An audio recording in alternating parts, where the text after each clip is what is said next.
Hello students, welcome to the mind of science and math. तो बच्चों, आज हम लेकर आए हैं क्लास 9 फिजिक्स की सीरीज का मोशन चैप्टर का लेक्चर नंबर 3। लेक्चर नंबर 1 और 2 में बच्चों हमने डिस्कस किया था फ्रेम ऑफ रेफरेंस क्या होता है, रेफरेंस पॉइंट क्या होता है रेस्ट, क्या होता है मोशन। रेस्ट और मोशन आर रिलेटिव टर्म्स, ये सब डिस्कस किया था। तो अगर आपने मेरा लेक्चर नंबर 1 और 2 नहीं देखा है तो पहले आप उसे देखिए, उसके बाद 3 को देखना। तो आज के लेक्चर में बच्चों हम डिस्कस करेंगे फिजिकल क्वांटिटीज के बारे में। क्या होती है स्केलर क्वांटिटी, क्या होती है वेक्टर क्वांटिटीज, डिस्टेंस क्या होता है, कब हम डिस्टेंस चलते हैं, कब हम डिस्प्लेसमेंट चलते हैं, ये सब। तो चलिए शुरू करें। Physical quantities. बेटा, फिजिकल क्वांटिटीज वो क्वांटिटीज होती हैं जिन्हें आप किसी इंस्ट्रूमेंट से मेजर करें। जिन क्वांटिटीज को हम किसी इंस्ट्रूमेंट से मेजर कर सकते हैं, किसी डिवाइस से मेजर कर सकते हैं, वो फिजिकल क्वांटिटीज। जैसे कि मैं कह दूं मेरे पास एक बड़ी सी रॉड है, अब इस रॉड की आपको लेंथ मेजर करनी है, तो आप क्या करोगे, कोई इंच टेप लोगे, कोई स्केल लोगे और इसकी लेंथ को मेजर करोगे। मतलब आपने इंस्ट्रूमेंट की हेल्प से इस रॉड की लेंथ को मेजर किया। तो ये जो लेंथ है ये क्या हुई, एक फिजिकल क्वांटिटी, क्योंकि ये आपने इंस्ट्रूमेंट से मेजर करी। किसी को बुखार आ रहा है, आपको टेम्परेचर मेजर करना है, तो आप थर्मामीटर यूज करते हो, वो एक इंस्ट्रूमेंट है जो टेम्परेचर को मेजर कर रहा है। तो टेम्परेचर क्या हुआ बच्चों, एक फिजिकल क्वांटिटी। आपको किसी सर्किट में इलेक्ट्रिक करंट को मेजर करना है तो आप एमीटर लगाते हो, गैल्वेनोमीटर लगाते हो जो करंट मेजर करता है। तो इलेक्ट्रिक करंट क्या हुआ, फिजिकल क्वांटिटी। तो बच्चों, वो सब क्वांटिटीज जिन्हें इंस्ट्रूमेंट से मेजर कर सकते हैं वो फिजिकल क्वांटिटीज। और फिजिकल क्वांटिटीज होती हैं दो टाइप की, स्केलर और वेक्टर। स्केलर वेक्टर समझने से पहले आप बच्चों मैग्नीट्यूड को समझो। मैग्नीट्यूड क्या होता है, देखो बच्चों, एक टर्म होता है मैग्नीट्यूड। एक्चुअल में मैग्नीट्यूड जो होता है बच्चों, वो एक नंबर होता है। ये क्या होता है, एक नंबर होता है जो किसी क्वांटिटी को मेजर करता है कि कोई क्वांटिटी कितनी लगी है। जैसे अगर मैं बोल दूं आपसे 100 मीटर, इसका मतलब ये एक डिस्टेंस है, कुछ पाथ लेंथ है जो कितनी है, 100 मीटर। तो ये जो 100 है ये बता रहा है कि जो पाथ लेंथ है, जो भी आपने डिस्टेंस या जो भी आपने डिस्प्लेसमेंट कवर किया, वो कितना किया, 100 मीटर। तो ये वो नंबर है जो क्वांटिटी को बता रहा है कि आपने कितना कवर किया। ठीक है, किसी क्वांटिटी को मेजर करने वाला जो नंबर होता है उसे हम क्या बोलते हैं, मैग्नीट्यूड। क्या बोलते हैं, मैग्नीट्यूड। अब बच्चों, अगर मैं यही बोल देता कि ये 100 मीटर ईस्ट में चला, मैं 100 मीटर ईस्ट में चला, तो मैंने साथ में क्या लगा दी, डायरेक्शन। क्या लगा दी, डायरेक्शन। तो ये क्या हो गई, ईस्ट एक डायरेक्शन हो गई। उसी तरह वेस्ट एक direction, north direction, south direction, right direction, left direction, up direction, down direction. तो ये सब क्या है, डायरेक्शन। तो नंबर तो बताता है कि क्वांटिटी कितनी है और डायरेक्शन बताती है कि किधर लगी, वो क्वांटिटी किधर एक्ट कर रही है, किधर लग रही है। इस चीज को हम अभी समझते हैं। स्केलर क्वांटिटीज क्या होती हैं यहां से। बच्चों, स्केलर क्वांटिटीज वो क्वांटिटीज होती हैं जिनके पास केवल मैग्नीट्यूड होता है, वैल्यू होती है, नंबर होता है, पर कोई डायरेक्शन नहीं होती, पर कोई डायरेक्शन नहीं होती। जैसे बच्चों, अगर मैं आपसे कह दूं कि जाओ मार्केट से 2 किलो चीनी खरीद कर लाओ, तो आप क्या जाओगे, दुकान पर जाओगे, कहोगे 2 केजी चीनी दे दो। अब आप उसे ये तो नहीं बोलोगे ना 2 केजी चीनी डाउन दे दो, राइट दे दो, लेफ्ट दे दो, ईस्ट दे दो, वेस्ट दे दो। मतलब 2 केजी चीनी का डायरेक्शन से कोई मतलब ही नहीं है। मतलब जो हमारा मास होता है उसके पास बच्चों केवल क्या होता है, मैग्नीट्यूड होता है। क्या होता है, केवल मैग्नीट्यूड, कोई डायरेक्शन नहीं होती। तो मास क्या हो गई, एक स्केलर क्वांटिटीज। वो क्वांटिटीज जिनके पास केवल मैग्नीट्यूड हो, कोई डायरेक्शन ना हो, वो कौन सी होती हैं, स्केलर क्वांटिटीज। तो मास एक स्केलर क्वांटिटी है। वहीं बच्चों, अगर मैं आपसे बोलूं वेट, वेट स्केलर है या वेक्टर। अब वेक्टर क्वांटिटीज क्या होती हैं, वो क्वांटिटीज जिनके पास मैग्नीट्यूड भी होता है और डायरेक्शन भी होती है, वो वेक्टर क्वांटिटीज। जैसे वेट क्या होता है बच्चों, हम हैं, आप हैं, हमारे अराउंड बॉडीज हैं, सभी को जो हमारी अर्थ है वो अपने सेंटर की तरफ एक फोर्स के साथ खींचती है। सभी बॉडीज को अर्थ अपने सेंटर की तरफ एक फोर्स के साथ खींचती है। अब जब अर्थ अपने सेंटर की तरफ खींचेगी तो वो फोर्स तो डाउनवर्ड ही लगेगा। किधर लगेगा, डाउनवर्ड। मतलब वेट के पास एक डायरेक्शन है, डाउनवर्ड। और मैंने बोला किसी का वेट है मान लो 100 न्यूटन, तो ये जो बच्चों 100 है ये एक नंबर है जिसे आप मैग्नीट्यूड बोलते हो, और इसकी एक डायरेक्शन भी है डाउनवर्ड, क्योंकि अर्थ डाउनवर्ड अपने सेंटर की तरफ खींच रही है, तो मैग्नीट्यूड भी है डायरेक्शन भी है, तो वेट क्या हो गई, एक वेक्टर क्वांटिटी हो गई। अगर मैं आपसे बोलूं बच्चों कि ये एक बॉक्स है और इसे इस ए पॉइंट से बी पॉइंट तक ले गए आप, तो और आपने फोर्स लगाया मान लो 50 न्यूटन का, तो मैग्नीट्यूड है क्योंकि नंबर है, और आपके पास एक डायरेक्शन भी है ए से बी, क्योंकि मैं इसे ए से खिसकाकर कहां ले गया, बी पर, तो राइट साइड ले गया, तो एक डायरेक्शन भी है और मैग्नीट्यूड भी है, तो फोर्स भी क्या हुई, एक वेक्टर क्वांटिटी। तो वो क्वांटिटीज जिनके पास केवल मैग्नीट्यूड होता है डायरेक्शन नहीं होती वो स्केलर, वो क्वांटिटीज जिनके पास मैग्नीट्यूड और डायरेक्शन दोनों होती हैं वो वेक्टर। जैसे कि मास, डिस्टेंस, स्पीड, ये हम अभी आगे पढ़ेंगे कि क्यों ये स्केलर है, ये सब स्केलर्स होती हैं। Vector quantities weight, displacement, velocity, acceleration, ये सब वेक्टर क्वांटिटीज होती हैं। तो अब बच्चों हम आगे पढ़ेंगे डिस्टेंस क्या होता है, डिस्प्लेसमेंट क्या होता है। तो बच्चों अब हम बात करेंगे डिस्टेंस की और डिस्प्लेसमेंट की। बच्चों डिस्टेंस क्या होता है, मैंने कहा आपके पास एक इनिशियल पॉइंट है जहां से आप चले, और एक आपके पास फाइनल पॉइंट है जहां आपको पहुंचना है।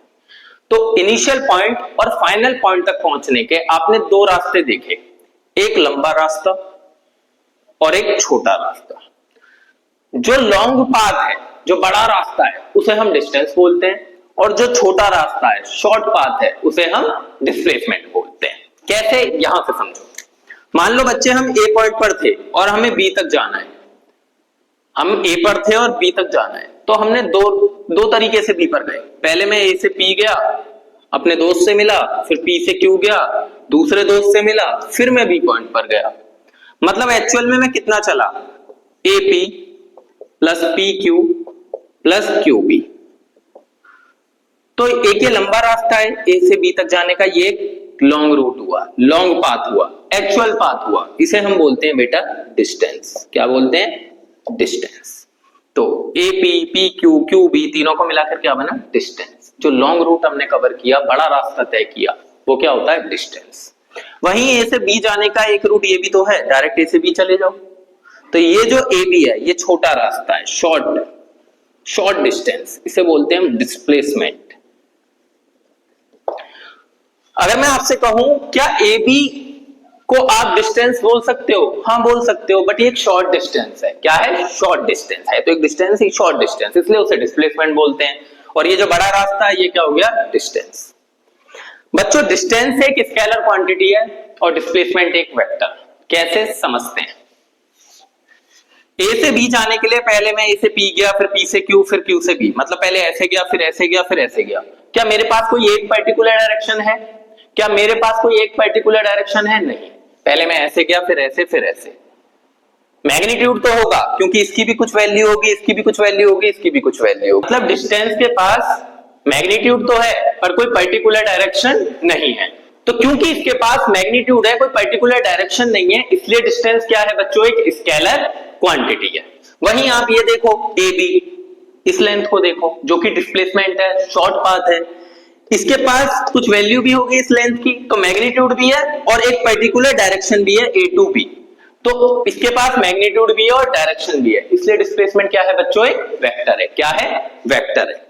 अब बच्चों जो डिस्टेंस होता है वो हमेशा पॉजिटिव होगा, जबकि डिस्प्लेसमेंट पॉजिटिव भी हो सकता है, नेगेटिव भी हो सकता है और जीरो भी हो सकता है। कैसे, हम समझेंगे इस एग्जांपल से समझेंगे बच्चों। तो मैं इसे रफ कर देता हूं इधर।